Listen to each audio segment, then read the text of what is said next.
রাশিয়ার সঙ্গে আলোচনায় মধ্যস্থতা করতে চীনের সহায়তা চেয়েছে ইউক্রেন।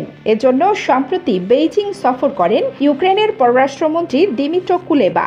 বেইজিংয়ে চীনের পররাষ্ট্রমন্ত্রী ইয়াং ইর সঙ্গে ফলপ্রসূ আলোচনা হয়েছে বলেও সাংবাদিকদের জানান কুলেবা।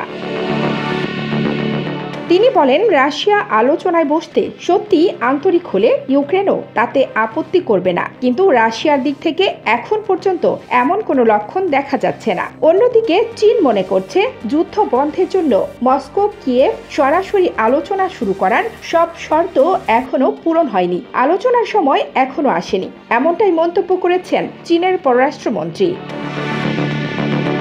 2022 সালে ইউক্রেনে রাশিয়ার হামলার পর যুদ্ধ বন্ধে মধ্যস্থতা করতে এবারই প্রথম চীনের সহায়তা চেয়েছে কিয়েভ। এক্ষেত্রে সময়টাও বেশ তাৎপর্যপূর্ণ।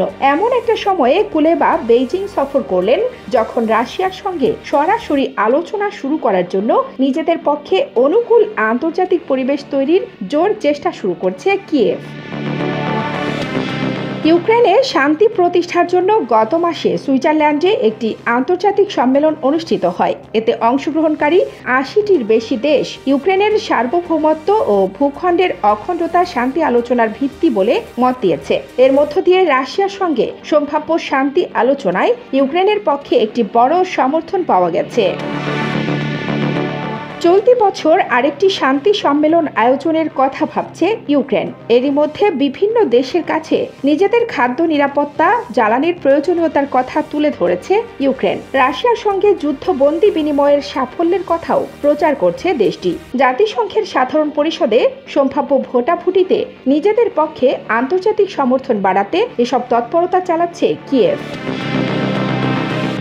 ইউক্রেনের সঙ্গে শান্তি আলোচনায় কিছু শর্ত দিয়েছেন রাশিয়ার প্রেসিডেন্ট ভ্লাদিমির পুতিন। তার দাবি, রুশ সেনারা ইউক্রেনের যে 4টি অঞ্চলের আংশিক দখল নিয়েছে, কিয়েভকে সেগুলোর দাবি ছেড়ে দিতে হবে। ইউক্রেন কখনো পশ্চিমা সামরিক জোট ন্যাটোতে যোগ দিতে পারবে না, দেশটির সামরিক শক্তিও কমাতে হবে।